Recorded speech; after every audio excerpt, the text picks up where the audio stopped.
آج کی اس all parties conference کے موضوع پر کچھ گزارشات عرض کرنا چاہوں گا۔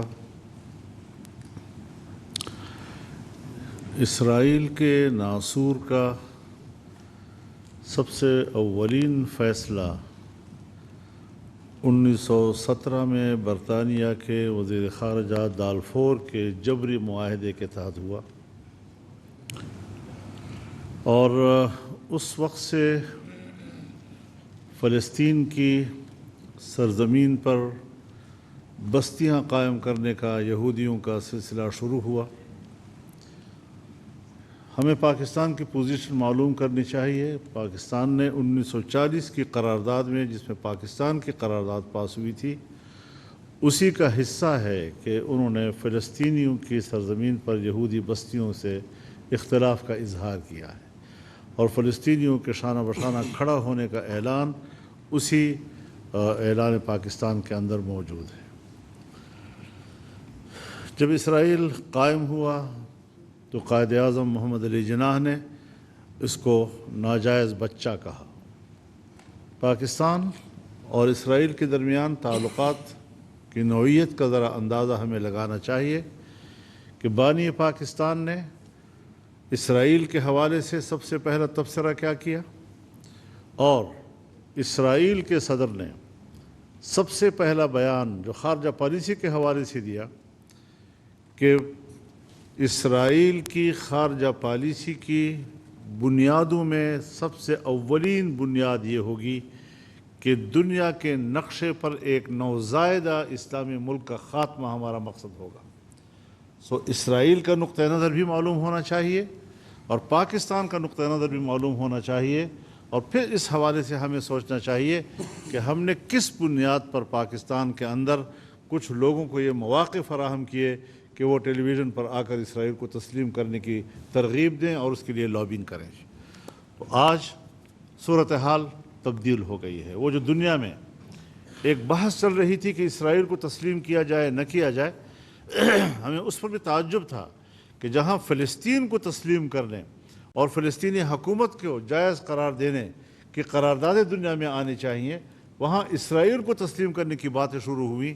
لیکن 7 اکتوبر پچھلے سال حماس کے مجاہدین نے جس انداز سے حملہ کیا، وہ حملے پر لوگ تبصرہ کر سکتے ہیں، ہر ایک کی اپنی مرضی ہے، لیکن اس نے فلسطین کے مسئلے کی نوعیت تبدیل کر دی، اور دوبارہ کسی کی زبان پر یہ نہیں آیا کہ اسرائیل کو تسلیم کیا جائے یا نہیں۔ آج یا فلسطینی ریاست کے قیام کی بات ہو رہی ہے، یا اس مسئلے کے حل کے لیے 2 ریاستی حل، جو ہماری پارٹی اس کو سپورٹ نہیں کر رہی۔ ہم اس پوری سرزمین کو عرب کی سرزمین کہتے ہیں، اسرائیل کی سرزمین کہتے ہیں، اور یہ عرب کی وہ سرزمین ہے جس پر جناب رسول اللہ صلی اللہ علیہ وسلم نے فرمایا، اخرج الیہود من جزیرۃ العرب، تمام جزیرہ عرب سے یہودیوں کو باہر کر دو۔ چنانچہ اس کے تحت اس خطے میں یہودیوں کی آبادی، بستی، یہودیوں کی مملکت، اس کا کوئی جواز موجود نہیں ہے، نہ از روئے شریعت اور نہ سیاسی لحاظ سے اور نہ ہی جغرافیائی لحاظ سے۔ چنانچہ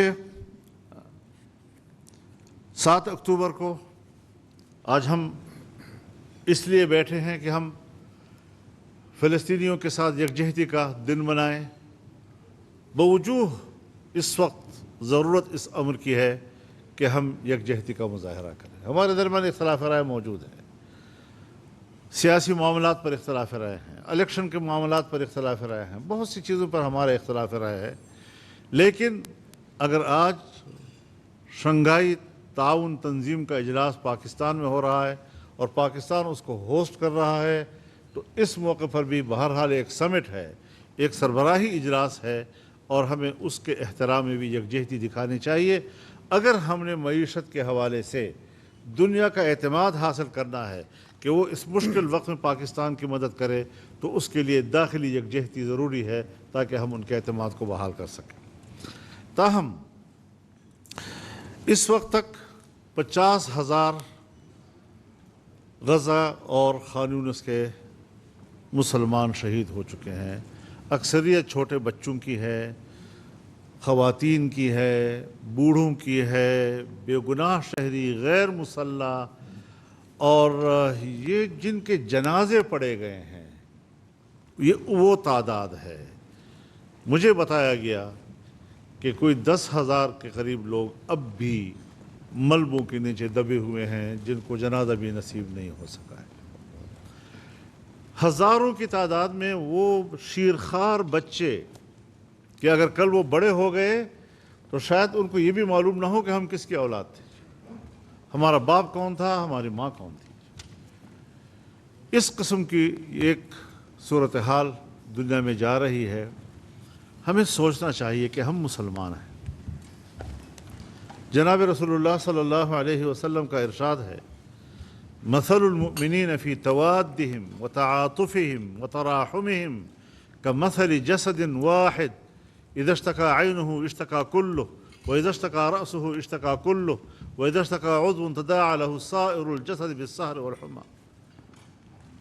کہ ایمان والوں کی مثال ایک دوسرے کے ساتھ دوستی کرنے میں، ایک دوسرے پر مہربان ہونے میں، ایک دوسرے کے ساتھ ہمدردی دکھانے میں ایسا ہے جیسا ایک جسم کہ اگر جسم کے سر میں درد ہو تو پورا جسم بے قرار، اگر اس کی آنکھ میں درد ہو تو پورا جسم بے قرار، جسم کے کسی حصے میں اگر درد مچل رہا ہے تو ساری رات جاگے گزرتی ہے اور بخار کی حالت میں گزرتی ہے۔ کیا آج ہم فلسطینیوں کے درد کو اس انداز سے محسوس کر رہے ہیں؟ کیا ہمارے دل اس انداز سے تڑپ رہے ہیں ان کے لیے؟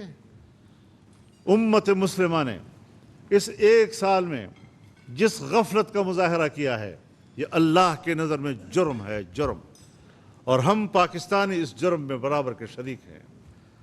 ہم نے اپنے بھائیوں کے ساتھ اس حالت میں وہ ہمدردی نہیں دکھائی جس کے وہ محتاج ہیں، جس کے لیے وہ پکار رہے ہیں، ہماری مدد کو پکار رہے ہیں، چیخ رہے ہیں، اور جب ان کے والدین کے سامنے اس کا بچہ شہید ہو رہا ہے تو والد اس کو کہتا ہے کہ جب آپ آگے چلے جائیں گے تو رسول اللہ سے گلہ کرنا کہ مسلمان بھائیوں نے ہماری مدد نہیں کی۔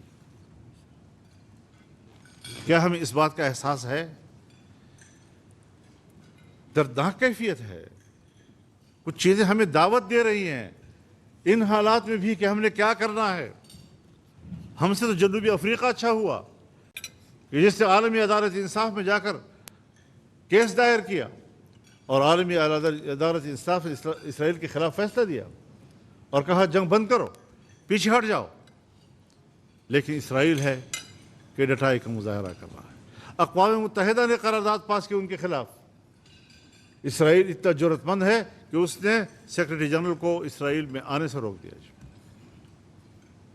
یہ ساری صورتحال ہمارے لیے سیاسی طور پر لمحہ فکریہ ہے، سوچ کی دعوت دیتا ہے ہمیں کہ ہم نے کس زاویے سے سوچنا ہے۔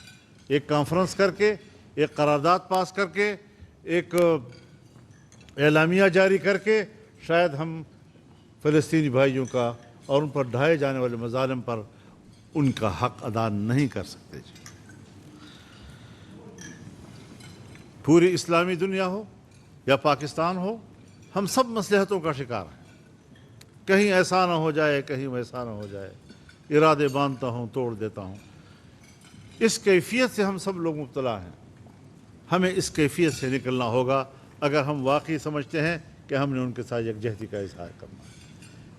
فلسطینی بھائی محض زبانی یکجہتی کے طلبگار نہیں ہیں، وہ کچھ عملی طور پر آپ سے چاہتے ہیں۔